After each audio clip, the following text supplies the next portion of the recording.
The Auburn Tigers complete the sweep against LSU. Let's get in here and talk about it.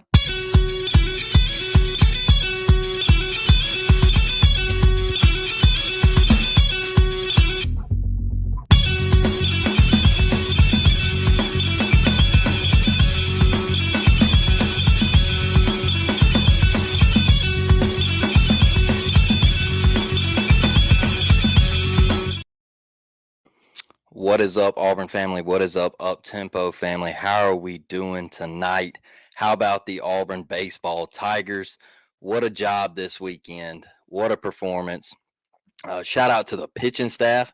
How are we doing? How are we feeling with those guys, right? These guys have been under a lot of criticism, especially last year.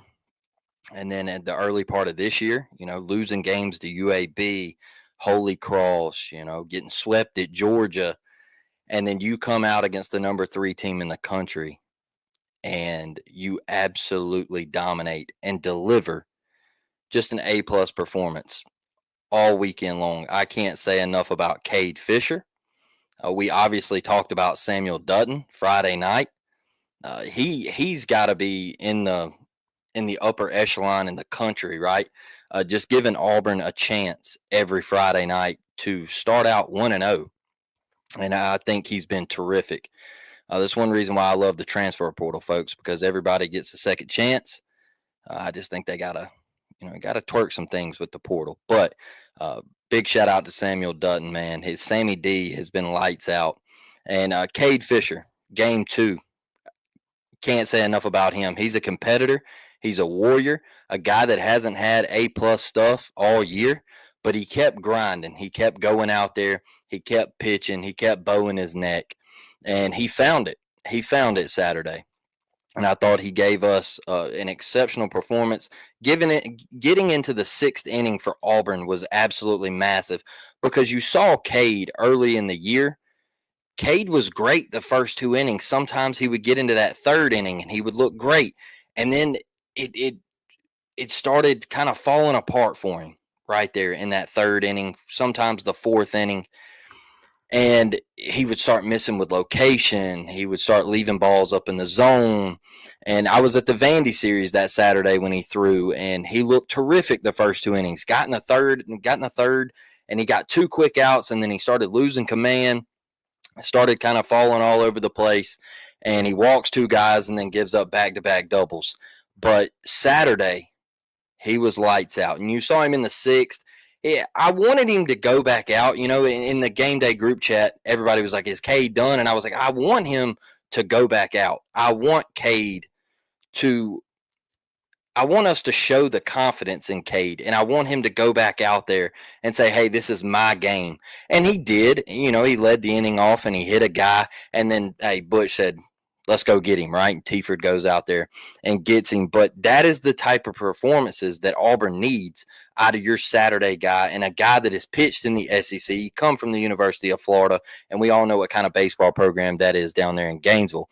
So if you have Sammy D and Cade Fisher, that's 2 guys that you can really lean on.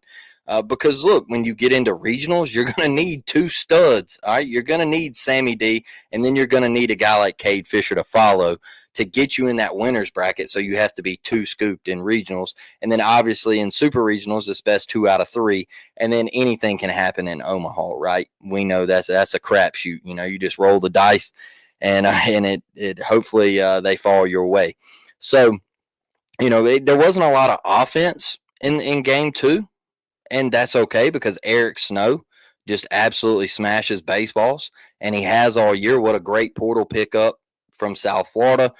Guy comes right into Auburn. Look, he's not a big guy, but he's a confident guy. He's got a great glove. He doesn't boot it around the infield and swings the stick with confidence, right?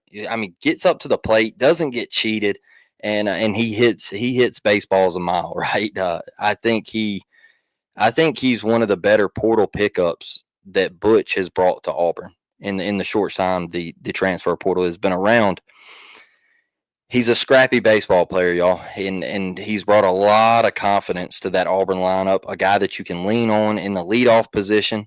And earlier in the year, everybody was like, what about Eric Guevara? And What about Chris Rembert? And what are we going to do with these guys? And I said, Eric Snow's not leaving the lineup as long as he continues to hit like this. Like, Eric Snow is smashing, and you can't take a guy that is hitting the baseball like that out of the lineup. You can't.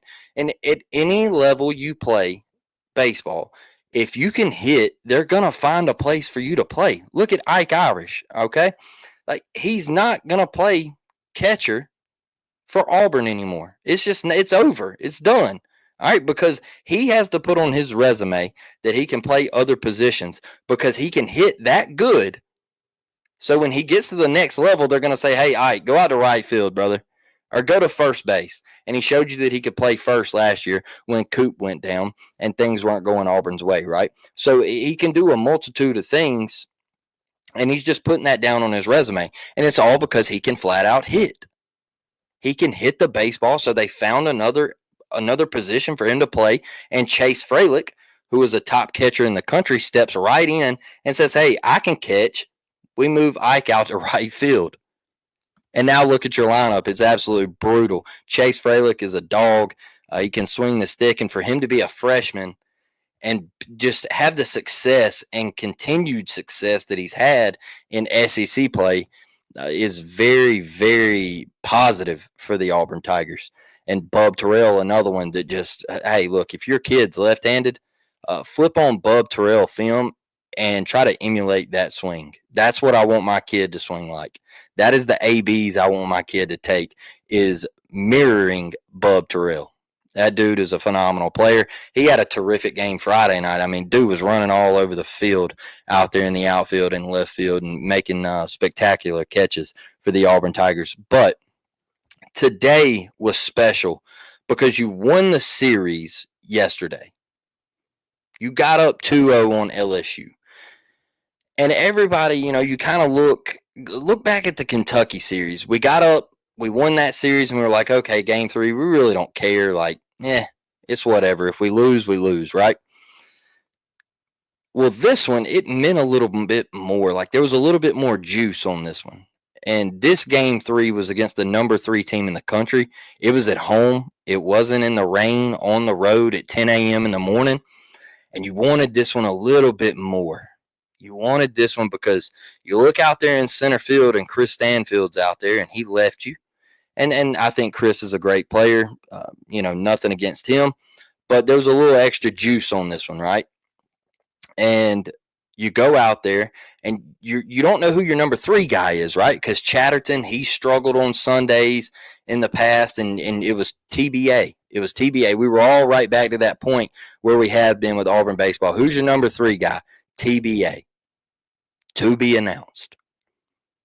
And you get Alvarez to step in there, and I thought he was terrific. Every time I've watched him pitch this year, I thought that he has been a competitor, throwing the off speed for strikes, fastball, just painting corners wherever he wants to put it, he does. And look, he doesn't walk guys. He doesn't give up free passes, and that's the way you win baseball games. You can't defend walks and hit by pitches. And those are the fastest things that will get you beat in this league. Those are the fastest things that will get you beat, is walking people and hitting batters. And Alvarez doesn't do that. And he got into a little trouble. What was it, the 5th inning? He had runners on 3rd and 2nd. He gave up a double off the wall, and he found a way to get a fly ball, and he gets out of it. I mean, just exceptional stuff.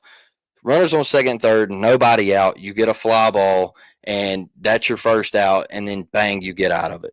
Next to pop, you're out of the inning. At that point right there, I was like, okay, Auburn's in full command of this game. Like, Griffin Graves comes in, a guy that you can rely on. You haven't had to use him a whole lot. And he comes in, he slams the door. It's something that's a little refreshing for Auburn baseball because we struggled so much and so often last year of having leads. We were winning SEC games, but our bullpen couldn't hold it down. We would have that one disastrous inning where it would just all fall apart. Look like the bad news bears out there. And this year, you got guys bowing their necks. They're getting ground balls, getting lazy fly balls. I think the other night, Saturday night, LSU had 15 fly ball outs. I mean, that's the stuff that wins games, man. You pitch to contact, let them hit it. Let them hit it. I know Jared Jones, they come in talking about how he's one of the best hitters in the country. And yes, he is. Like, I'm not taking anything away from him, but don't walk him. Make him hit. If he hits bombs on you, hey, tip the cap. But don't give him a free pass. Don't put him on the bags. Make him hit the baseball. And that is what Auburn did today. Dylan Watts got himself in a little bit of trouble, got out of it, made some big pitches. He had that one LSU hitter. He had him fooled, man. He put the fastball down in the dirt, and old buddy just he whiffed at it. And that pitch right there, I said, okay, they're fooled. They're not scoring another run like that. That's it for LSU. And so, look, once again, there wasn't a lot of offense. You know, at Auburn, we expect offense. We expect high power. We expect pop, you know, to all parts of the field. You didn't have that today, and you had to rely on your pitching staff, and they come through for you. Cooper McMurray, a senior, a guy that you expect to step up at the plate, he did that. Auburn scored early. Derek Fabian, a guy that's been struggling at the plate, he comes up, a chance to drive in a run. I said, hey, it's 2-0. I don't care if you hit into a double play here. Just put the ball in play. He puts the ball in play. They roll 2. You drive in a run. That's your 3 runs right there. I don't need you to do too much in that situation. I don't need you to strike out. There's 2 things you can't do in that situation. You can't hit the ball back to the pitcher, and you can't strike out. And he did neither one. So Derek Fabian did a job there. And that's a guy that's been struggling. He's been having some tough times at the plate. He started off the year just blazing hot, on fire. I was like, hey, this is the year that Derek Fabian is going to carry us. Well, he's dipped a little bit, been striking out a little bit. And that's why I was okay with them turning 2 and us getting a run. I'll sacrifice 2 outs for that run right there and go up 3-0. The way our pitching staff had been delivering, I was completely okay with going up 3-0 there. Completely okay with it. One thing I do want to touch on is, yes, we swept LSU, and we are 9-6 in the SEC, and that means with 9 wins, you have won more SEC games this year at the halfway mark than you won all of 2024 in SEC play. And I told y'all at the beginning of the year, against Vanderbilt and against Kentucky, I said this team is different. I was at the Vanderbilt series. This team is different than the 2024 team, because the 2024 team would get down and they would roll over. They would say, hey, we're done. There's no coming back. This team is completely different. There's dogs. There's a different type of mentality in that clubhouse. And I think they're closer. I don't think there's complaining in the clubhouse. And I think they truly care about each other. And that's what you need. That's the ingredients you need to win. And the 2025 team is showing you that. They don't care who they play, where they play, what time they play. This is a team that has Oregon State dub on the resume, Georgia Tech dub on the resume, a sweep of LSU, taking 2 out of 3 from Kentucky, taking 2 out of 3 from Vandy. Yes, they got swept at Georgia, but they bounced right back and took 2 out of 3 from Alabama. This is a team that's battle tested. They're pretty dang good too. And the one question I had, I'd never questioned the offense. I knew Auburn was going to hit the baseball. I knew Auburn was going to have pop. I knew Auburn was going to drive runs in. But these are the type of games. If you told me we only scored 3 runs against LSU, I would tell you that we lost. A couple of weeks ago. Because it happened against Georgia. We scored, 6 runs, and we ended up losing. So if you would have told me, hey, we scored 3 runs against LSU, I'd say, we lose 1 right there. But this team's different. Man. The arms are They're competing and they're throwing their tails off and they're winning, and winning cures a lot of things. And I remember all the tweets about let's have a conversation about Butch. I remember them. They're right here, man. They're right here. I told you the man deserves a statue for what he's done with Auburn baseball. He deserves things to be named after him. He deserves a statue next to Frank. I don't care how you feel about it. He has taken Auburn to the College World Series twice in his tenure. And he's probably going to host another regional this year. Now, there's still 15 more games to go, and the schedule is certainly difficult. You travel out to Texas next weekend. That's they're probably going to be the number one team in the country. Maybe, I don't know. I have to look at the polls tonight. And how did their series go? Did Texas win their series? I don't know. I didn't check up on them. I know they lost one game. But anyway, regardless, like they're going to be a top 3 team in the country. So you got to go out there. Then you got Tennessee. Like, it doesn't get any easier. You still got Ole Miss on the slate. You do get one with South Carolina, Mississippi State. They're battling this year. They're not the Mississippi State of old, but they just took 2 out of 3 from Alabama. So it doesn't get any easier, right? But I think this Auburn team, I think they can handle it, y'all. I do. I think for them to have this many freshmen in the lineup, Chris Rembert, Chase Fralick, Bub Terrell, all these guys, man, the young guys, Eric Guevara, he's still young. Bristol Carter. Let's talk about Bristol Carter stepping up in center field. A guy that transferred from ECU. He steps in. He gives you quality at bats. He's tough on the pads, man. That's one thing I love watching is Bristol Carter running bases. That right there will get you hyped up. And for all the people out there who say baseball is boring, you gotta pick the little things, right? You gotta watch the little things. And if you watch Bristol Carter on the pads, man, it is absolute electricity when he gets that 90 feet. It is electric. The delayed steals. You can see him working over there mentally. Base running is mental. Everybody wants to say, oh, well, he's fast, he's quick. Yeah, that's got a little bit to do with it, but it's mental. You got to time things up. Alvarez, Samuel the Sniper, for sure, man. What he's done, incredible stuff. This team's young. This team is young. Like I told y'all the other night, he's going to go into the MLB draft. All right. Cooper McMurray, gone. Derek Fabian, gone. Other than that, like that big 3 right there,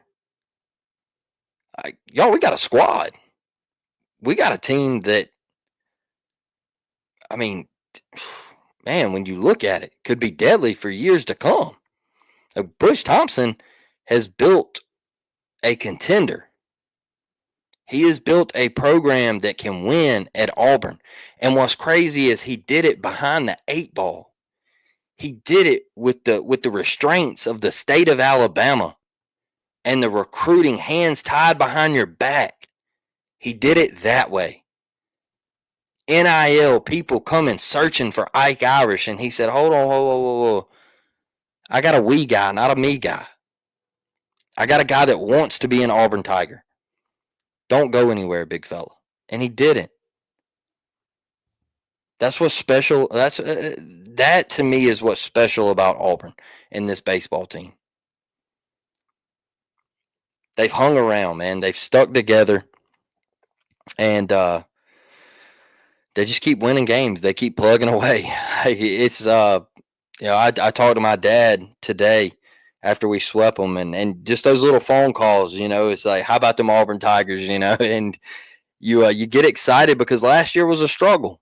And we're not going to shy away from that. Like, it was a miserable time for me because each and every one of I watch every Auburn game that comes on that TV, and an absolute struggle to sit there and watch us blow games and give up leads and just lose in the most pathetic way possible.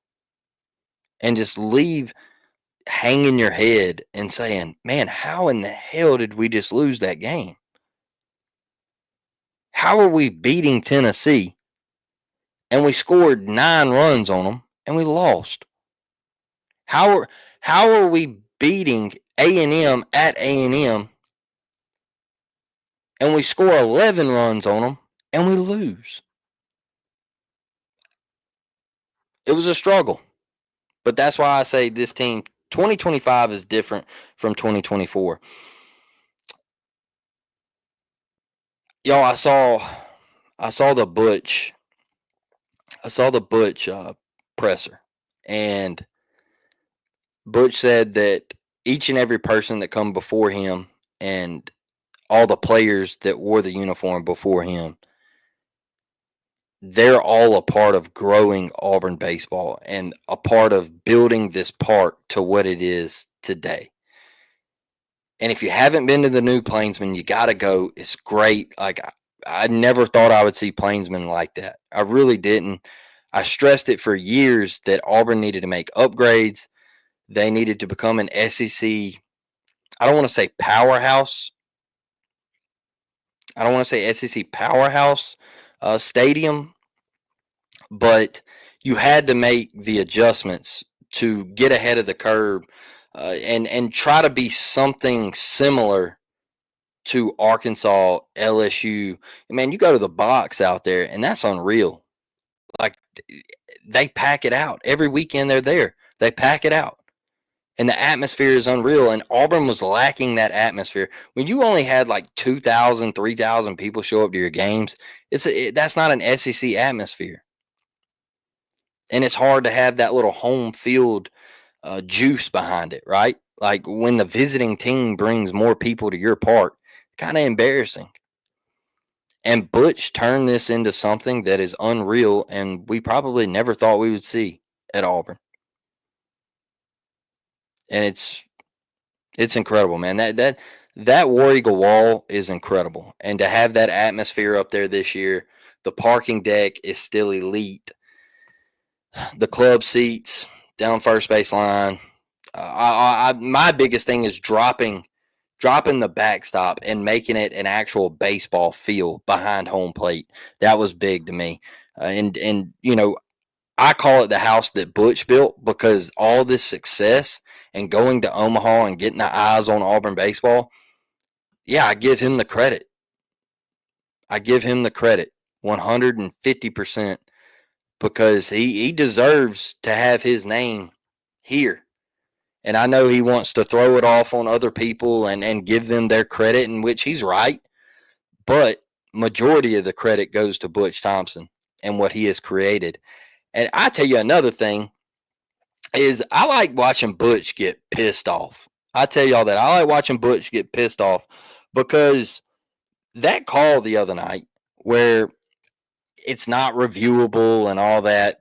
Yeah, but everything else was reviewable, but somehow we have a guy that's running inside the baseline and we make an acrobatic throw and Coop can't get to it, and we later find out the reason why he can't get to it is because he would have collided with the runner, and they use the safety bag now, and he's not even nowhere close to the safety bag. He actually touched both bags when he ran through.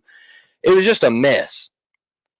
And they told Butch after reviewing it for 20 minutes that, oh yeah, by the way, it's not reviewable. Butch said, well, why in the hell did it take 20 minutes for you to come out here and tell me it wasn't reviewable? What were you looking at? And Butch got fired up because he knew he was right and he knew they were wrong and they knew they were wrong. And he showed some grit and some fight for his boys. And that's an old ball coach right there. That's a skipper, and that's a guy that I want in my clubhouse leading my team. And I don't ever want him to leave because he said in that presser I was just talking about, when I'm gone from here, this place will continue to be great. And I commented on it and I said, I don't think we ever want you to leave. Like we look at Butch, man, like you're entering the Bruce territory. Like we don't want BP to leave and what he's done with Auburn basketball. I know there's eventually got to be a day, but we don't want it. We don't want to ever see it happen, and we don't want to see that with Butch, because I don't want to go back to that Auburn baseball that we once were, where you had a great team every so often. I want to be great 9 out of 10 years, because I told y'all that one year, all clubs have that. Arkansas had it a couple years ago. Next year they went to the College World Series. They were an out away from winning the College World Series. Dave Van Horn, great coach, College Baseball Hall of Fame. It happens. It happens. Going 7-23 in the SEC happens to everybody. Look at Florida this year. Sully is one of the best coaches that college baseball has ever seen, and they're absolutely terrible this year. It happens. Sometimes you're just not good. You think you put together a good team, and you come to find out you're just not good. So I want to get over here to these comments, man. I see y'all. I talked a little bit longer on that spiel than I wanted to, but I'm just excited about Auburn baseball. Yeah, Devin, let's pull this one up. Pitching was definitely the story this weekend. LSU had 8 runs all weekend. Wow. And I'll tell you another thing. LSU held Oklahoma to 0 runs last week. Oklahoma did not score a run in 3 games against them. And Auburn found a way to pull it out. They won 3 games this week. Not going to lie, I did not mind seeing Chris struggle in key situations. I think we all got a chuckle out of it, you know. I think we all kind of smiled and had some fun with it, right? Like, it was a guy that he played at Auburn. Like, he was on the field at Auburn. He did a lot of good things for Auburn, and he up and decided to transfer to, same conference, a team that, I wouldn't say your rivals in baseball, but in football, you've had a lot of hostility and a lot of close, gritty games in that rivalry, and it's just 2 schools that don't really like each other, and you go there, and so I felt like Auburn kind of saw it as a slap in the face, right? I mean, good luck to Chris. I hope he has a great season, but I just wanted him to play his 3 worst games this weekend, and he didn't play great. So. First LSU sweep since 1988. Baseball wanted to break a streak after seeing basketball do it. Come on now. Come on. I love that. First sweep since 1988. Blake, I love listening to you talk baseball. It's so obvious you love the sport. Great job. I do, Karen. I really do. I love baseball. It is my passion. I've played it ever since I was a kid, and I watch it every day. Look, before 2 o'clock, I was watching the New York Yankees. I was skipping around MLB TV. I do all of it. I watch pro baseball, college baseball. I'll go up to the high school and watch high school baseball if I can. I love the talent around here. Auburn's got a kid from Mobile on their staff right now, and I love the game, and it means a lot to me to see Auburn continuously progressing and becoming a top baseball program in the Southeastern Conference. Here we go. Devin, once again, hearing we could host a super regional, what would we have to do for that to happen? Well, first you got to host a regional. So the steps in college baseball are regionals, and you have 4 teams in that regional, obviously yourself, right? And then you'll have a 2 seed, 3 seed, and a 4 seed. And then to host a super regional, the easiest path to host a super regional would be to be a top 8 national seed. Now there's 16 national seeds, but you want to be a top 8 national seed to host a super regional.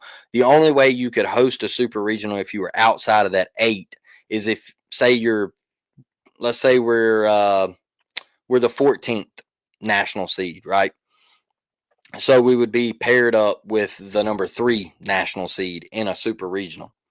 Well, the number 3 national seed would have to lose their regional and we win our regional. Then we would get to host the super regional. So if we were the number 7 overall national seed, all we would have to do is win our regional at Plainsman, and then we would get to host the super regional. And so that's what you really, really want to shoot for. Uh, I want to be a top 8 national seed and host that super regional. I think that would be massive, massive, massive for Auburn baseball to host a super regional. Whew, come on, come on. How do you feel about Teaford? I know a lot of people wanted him gone after last season. Let me tell you something, Devin. I think he's starting to figure out his bullpen. I think he found his Sunday guy in Alvarez, Andreas Alvarez. I think you still have Chatterton that, yeah, he struggled a little bit starting on Sundays in SEC play, but you can move him to the bullpen and just add another piece out there, add another quality right-handed arm, and that just adds depth to your bullpen. But he's starting to figure out what guys that he can lean on. John Armstrong coming in and throwing the little slide pieces, creating ground ball contact and getting double play balls. Like, those are guys that he can lean on, and he can go to Dylan Watts and Griffin Graves and Cam Tilley. I know Cam didn't have it the other night, but that's very rare. Cam's usually lights out for us. He struggled with command, right? He couldn't find the strike zone. I did feel like dude was pinching him a little bit, but that guy behind the plate the other night was absolutely terrible. So they beat Kentucky today to take the series. Okay. So Texas did win their series. These family phone calls about AU are memory makers. Oh man, Connie, me and my dad talk about Auburn every day. We don't miss a phone call. We don't. Samuel the Sniper, Blake, War Damn Eagle, brother. I love your comments and I love your following of Auburn baseball. I know you're in the group chat all the time, hyping us up, and I appreciate it, man. I want Auburn baseball to get there, and I feel like the following, we set another attendance record this week. Let's talk about that. I mean, 19,000, almost 20,000 people in 3 games showed up to Plainsman Park. That's incredible. That is incredible. Come on. We almost had 7,000 people a game. Come on. That is something that we got to talk about. I've never been to a college baseball game, only MLB. One of these days I will. Devin, so a college baseball game at Plainsman Park is really, really is special. Like, SEC baseball is special to me. Now, if you want the full experience, I suggest go to like Arkansas or LSU. Or Texas A&M, like take a trip down to College Station. I know you're out in Texas, so take a trip out to College Station and see things like that. Now, it's not a knock on Plainsman, but we're getting there, right? Like, we're not all the way there yet. But those 3 schools, they are there. Or Georgia. I think Georgia has a great atmosphere. But Plainsman is still really neat. And it's just a relaxing day at the ballpark. It's a setting where the campus is amazing. You can see Jordan Hare right over your shoulder. The parking deck and all the people there standing and lining up there, and it's just really cool. And you got the big green monster, the War Eagle wall, and now they're starting to add onto the deck out into right center, starting to give you that student section feel. I like that, and I think it's slowly getting there. It is slowly getting there. Florida's terrible. Yeah, they sold their souls for the Natty. That is true. That is true. I said that to my buddy the other day. I'm not mad. Florida is trash. Gator hater here. I remember the '90s. Yeah, Florida's unreal in the sports department, y'all. They are unreal in the sporting department. I'm a lifetime baseball fan. I'm a Cardinals fan and an Auburn fan in every sport. I'm from Illinois, so just fell in love with the Cards when I was younger and it being closer to me than Chicago. Hey, man, I love that. I love that. That's good stuff. That is good stuff. The Cardinals are they're a great MLB franchise. They've won a lot. They've had a lot of Hall of Famers. Shoot. I think that Big Mac home run race back in the day with Sammy Sosa, yeah, I know it gets tainted by steroids, but I think it saved baseball in a way where it got people excited. And, they tried to make a statement with MLB baseball and tried to, taint the balls and do the bats a certain way so there wouldn't be as many home runs and all that stuff. And look, y'all, people don't want to come to a baseball game and watch 2-1 games. All right. Sometimes it's fun. If you're an absolute lover of baseball, then yeah, but a casual fan doesn't want to come to a baseball game and watch 2-1 game. They want to see 8-7.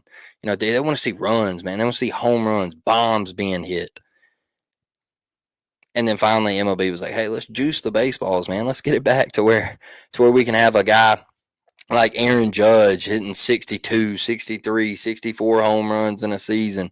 Like you want to see Shohei Ohtani come up and hit one 500 feet and things like that. So the Cards are great, man. I really wish Arenado would have went to the Yankees this year, but unfortunately the Cards did not want to let him go. Maybe that changes at the deadline, but we'll see. But yeah, y'all, look, I'm proud of Auburn baseball. I know it's getting late. I got to get up and go to work in the morning. Proud of Auburn baseball. They complete the sweep of LSU. Got a tough one next week. We'll try to highlight it before the series. It's really hard getting baseball guys from other schools onto the podcast. Like, it's just difficult to find baseball content out there for college and trying to find media guys from other schools. But I'll try. I'll give it my damnedest, and we'll try to break the series down. Obviously, we'll have a recap of the series and how we come out. Hopefully, when you go on the road in the SEC, you want to at least win one game, right? You want to win at least one. And then if you can get one of those Friday or Saturday, then go get the rubber match on Sunday. Give yourself a chance. Give yourself a chance to leave there with a series dub. But you want to win at least one. And if you could get to 10-8 in SEC play, and you still have South Carolina on the slate, and you could probably get one from Ole Miss and maybe one from Tennessee, I think you're looking really good. That 15-15 mark in the SEC is what you really want to be at, because if you go 15-15, yeah, it's 500, but the SEC is the best damn baseball conference in America. So you're gonna host if you go 15-15 and your non-con is on point. Now I know we got swept by UAB, but we've got a Troy win on there. We've got a Georgia Tech win. We've got an Oregon State win.